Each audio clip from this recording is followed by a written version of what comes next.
Syarat utama menjadi negara superpower selain kekuatan pemimpin dan timnya yang kelas dunia, maka kekuatan ekonomi negara harus menjadikan Indonesia negara yang sangat kaya. Bukan hanya tumbuh 7% setahun, itu dagang doang bisa. Harus lebih dari itu, harus menjadi sangat kaya. Negara kaya bisa didapat kalau strategi ekonomi bernegaranya menjalankan prinsip kaya, yaitu untung sebesar-besarnya dengan modal sekecil-kecilnya yang mengerjakannya mudah, bisnisnya unik, dicapai dalam waktu cepat, dan membuat tembok agar kompetitor tidak bisa masuk. Itu pasti kaya aja kalau menjalankan hal seperti itu. Jadi Indonesia harus memiliki produk unggulan yang memiliki competitive advantage atau absolute advantage seperti prinsip kaya cepat tadi. Maka tidak lain tidak bukan adalah Indonesia harus masuk ke food industry. Bukan hanya menanam padi, menanam jagung, wortel atau duren, namun masuk juga hingga industri olahan makanan jadi makanan ready to eat seperti snack dan seluruh makanan kemasan dan olahan namun higienis dan sehat. Kemudian membangun industri berbasis bahan baku alam mineral seperti mineral besi atau ferro sampai ke industri kapal laut, mobil, gedung, jalanan, jembatan sampai yang terkecil paku, jarum dan lain sebagainya.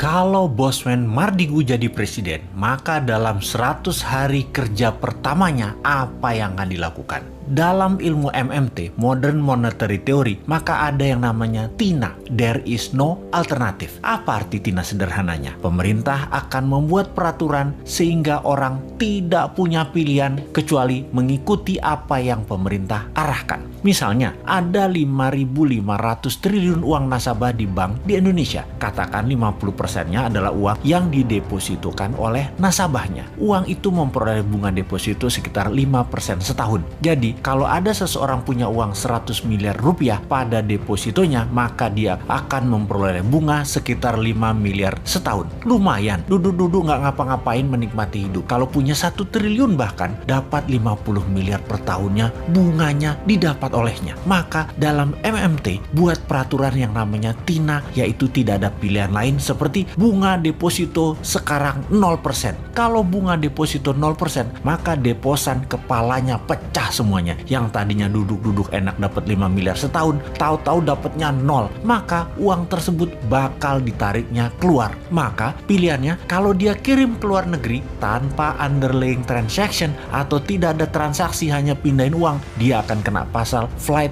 capital, penjara 5 tahun. Keluar uang dari Indonesia harus ada masuknya atau transaksinya, misalnya beli alat produksi atau apapun yang bermanfaat. Kalau mau deposito di luar negeri, tukar mata uang asing, flight capital, penjara 5 tahun. Apa yang terjadi kalau TINA diterbitkan regulasinya? Sementara dari 5.500 triliun, setengahnya adalah deposito yang tidak berbunga. Maka uang tersebut mendadak bisa keluar dari bank dan masuk ke sektor real. Jadi pabrik, jadi hotel, jadi kafe, invest di UKM, dan uang yang 2.000 triliun rupiah itu atau sama dengan APBN mengalir deras ke sektor ekonomi produktif. Ekonomi Indonesia dalam semalam akan berputar. Saat ini, strategi berekonominya adalah membatasi gerak peredaran uang. Tidak heran, karena itu memang strateginya old mind. Fakta saat ini uang beredar hanya 48% dari GDP nasional. Kemudian pertumbuhan pinjaman perbankan hampir tidak tumbuh. Padahal salah satu indikasi untuk tumbuh ekonomi sebuah negara adalah pertumbuhan pinjaman perbankan di sektor industri di atas 10% per tahunnya dibanding tahun yang lalu. Strategi TINA adalah membanjiri pasar dengan uang segar baru, yaitu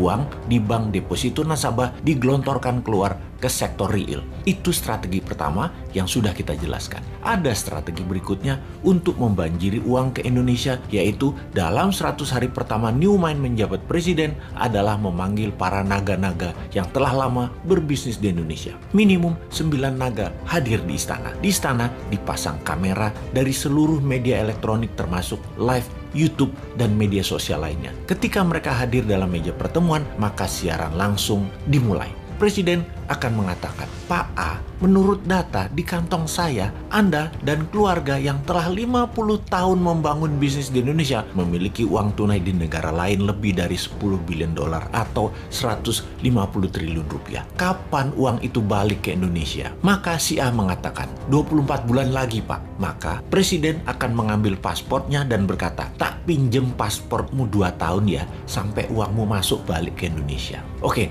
Pak F, berapa lama uangmu dan keluargamu yang di luar negeri itu akan masuk balik disimpan di Indonesia? Maka F menjawab, wah belum tahu Pak, harus saya hitung dulu. Maka Presiden akan mengatakan, baiklah kalau begitu, kita pinjem pasportnya ya. Juga kita belum tahu berapa lama paspor ini kita pinjemnya. Pak B, berapa lama aset tunaimu yang di luar negeri akan balik ke Indonesia? Pak B menjawab, 1 tahun. Baik, 1 tahun pasportmu tak pinjem ya. Kalau mau berobat ke luar negeri, ngapunten loh ya, Anda belum bisa dulu. Berobat di tanah air aja dulu. Atau mau kunjungi anak, saudara, mau tinggal atau jalan-jalan wisata ke luar negeri, belum bisa dulu. Jadi wisatanya di dalam negeri aja. Sampai uang di luar negeri balik dulu ke tanah air, nggih. Janji suci kalian ini disaksikan seluruh rakyat Indonesia loh. Anda ini pahlawan ekonomi kalau balikin uang tersebut ke tanah air yang akan membantu ekonomi dalam negeri. Kita putar cepat bersama. Mau kan jadi pahlawan bangsa? Ini masa kalian berkontribusi ke negara tercinta loh. Sahabat, dari 11.000 triliun yang ada di kantong, pasti dengan strategi ini minimum separuhnya balik masuk ke Indonesia dalam setahun ke depan. Sulit mereka para naga nggak keluar negeri karena berobat itu di masa tuanya. Mereka juga berpenyakit kok, nyaman dengan dokter luar negeri. Juga sulit mereka tidak mengunjungi dan melihat simpenan-simpenan tanda petik ya, simpenan mereka yang banyak itu. Syarat utama menjadi negara superpower selain kekuatan pemimpin dan timnya yang kelas dunia, maka kekuatan ekonomi negara harus menjadikan Indonesia negara yang sangat kaya. Bukan hanya tumbuh 7% setahun, itu dagang doang bisa. Harus lebih dari itu, harus menjadi sangat kaya. Negara kaya bisa didapat kalau strategi ekonomi bernegaranya menjalankan prinsip kaya, yaitu untung sebesar-besarnya dengan modal sekecil-kecilnya yang mengerjakannya mudah, bisnisnya unik, dicapai dalam waktu cepat, dan membuat tembok agar kompetitor tidak bisa masuk. Itu pasti kaya aja kalau menjalankan hal seperti itu. Jadi Indonesia harus memiliki produk unggulan yang memiliki competitive advantage atau absolute advantage seperti prinsip kaya cepat tadi. Maka tidak lain tidak bukan adalah Indonesia harus masuk ke food industry. Bukan hanya menanam padi, menanam jagung, wortel atau duren, namun masuk juga hingga industri olahan makanan jadi makanan ready to eat seperti snack dan seluruh makanan kemasan dan olahan namun higienis dan sehat. Kemudian membangun industri berbasis bahan baku alam mineral seperti mineral besi atau ferro sampai ke industri kapal laut, mobil, gedung, jalanan, jembatan sampai yang terkecil paku, jarum dan lain sebagainya. Ada ratusan industri hulu mineral, midstream sampai hilir yang akan tumbuh. Kunci bahan baku dan industri turunan utama seperti smelter dan refinery atau pemurnian metal semua harus di Indonesia. Termasuk Indonesia menguasai bursa tanah jarang atau rare earth dan bursa precious metal. Setelah pondasinya terbentuk, maka dalam detail prakteknya pakai 2 strategi ekonomi yang terbukti bisa menumbuhkan ekonomi dengan cepat. Pertama,